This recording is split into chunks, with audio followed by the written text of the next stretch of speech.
Delhi police के कड़े सुरक्षा घेरे के बावजूद मुख्यमंत्री ममता बनर्जी ने कोलकाता से स्पेशल फोर्स दिल्ली बुला ली है। डीएसपी रैंक के अधिकारी और रैफ की 22 सदस्यीय टुकड़ी के साथ बंगाल पुलिस का एक विशेष दस्ता विमान से दिल्ली आ रहा है। इसके बाद सवाल खड़े हो गए हैं कि आखिर ममता बनर्जी को किस बात का डर सता रहा है कि उनको बंगो भवन की सुरक्षा को अचानक बुलेट प्रूफ करने की जरूरत पड़ गई। सूत्रों के अनुसार कल शाम 4 बजे 181 साउथ एवेन्यू में ममता बनर्जी की तरफ से आयोजित हाई टी पार्टी में सभी टीएमसी सांसदों को आमंत्रित किया गया है। इससे पहले दोपहर 3 बजे ममता बनर्जी एसआईआर पीड़ितों के साथ बंगो भवन में प्रेस कॉन्फ्रेंस करेंगी। दरअसल ममता बनर्जी और चुनाव आयोग के बीच तल्खी दिल्ली तक पहुंच गई है। सोमवार को पश्चिम बंगाल के मुख्यमंत्री ममता बनर्जी एसआईआर मुद्दे पर मुख्य निर्वाचन आयुक्त यानी कि सीईसी ज्ञानेश कुमार के साथ बैठक बीच में ही छोड़कर बाहर निकल गई।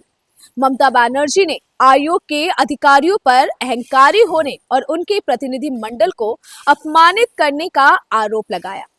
वहीं अब बंगाल से देर रात स्पेशल फोर्स दिल्ली पहुंच जाएगी। ऐसा माना जा रहा है कि आज यानी कि मंगलवार का दिन भी गहमा गहमी वाला हो सकता है।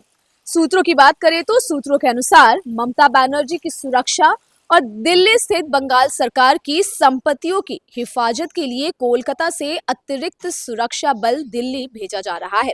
दिल्ली स्थित बंगो भवन और पश्चिम बंगाल सरकार के अन्य गेस्ट हाउसों की सुरक्षा बढ़ाने का फैसला लिया गया है। इस मिशन के लिए 20 से 25 जवानों की एक विशेष टुकड़ी देर रात दिल्ली के लिए रवाना हुई।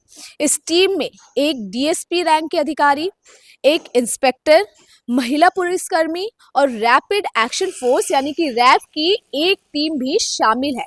बता दें कि सोमवार को विरोध के प्रतीक के रूप में काले शॉल ओढ़े हुए टीएमसी सुप्रीमो ने पार्टी के राष्ट्रीय महासचिव अभिषेक बनर्जी और सांसद कल्याण बनर्जी के साथ साथ पश्चिम बंगाल के एसआईआर प्रभावित परिवारों के 12 सदस्यों के साथ मुख्य निर्वाचन आयुक्त यानी कि ज्ञानेश कुमार और अन्य निर्वाचन आयुक्तों से मुलाकात की। हालांकि बैठक के बीच में ही ममता बनर्जी निकलकर चली गई। वहीं ममता बनर्जी द्वारा चुनाव आयोग की बैठक का बहिष्कार करने और आयोग को बीजेपी का दलाल कहने के बाद राजनीतिक माहौल काफी ज्यादा गर्मा गया है। सूत्रों की माने तो दिल्ली में संभावित विरोध प्रदर्शनों या किसी भी अप्रिय स्थिति से बचने के लिए ममता बनर्जी अपनी सुरक्षा को लेकर कोई जोखिम नहीं उठाना चाहती। यही कारण है कि दिल्ली पुलिस के भरोसे रहने के बजाय उन्होंने बंगाल से अब अपने भरोसेमंद फोर्स को तैनात करने का निर्णय लिया है। चुनाव आयोग के मुख्यालय से बाहर आने के बाद जब मीडिया से बात करते हुए पश्चिम बंगाल के मुख्यमंत्री ने आयोग के खिलाफ एक बार फिर तीखा हमला बोलते हुए उस पर बीजेपी के दलाल के रूप में काम करने का आरोप लगाया। ममता बनर्जी ने आरोप लगाया कि इतने सारे लोग मारे गए, इसके लिए कौन जिम्मेदार है? आयोग जिम्मेदार है। वे बीजेपी के इशारे पर काम कर रहे हैं। सीएम ने कहा कि उन्होंने हमारे साथ बहुत बुरा बर्ताव किया।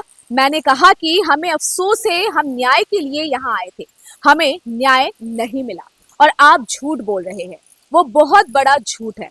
उन्होंने आरोप लगाया कि हमने कहा कि हम जमीनी स्तर पर इसका मुकाबला करेंगे। आपके पास बीजेपी की ताकत है, हमारे पास जनता की ताकत है। हमने बैठक का बहिष्कार किया और बाहर आ गए। मैंने इस तरह का आयोग पहले कभी नहीं देखा। वे बहुत अहंकारी है। वे ऐसे बात करते हैं जैसे वे जमींदार हो और हम नौकर हो। ऐसा मुख्यमंत्री ममता बनर्जी का आरोप है।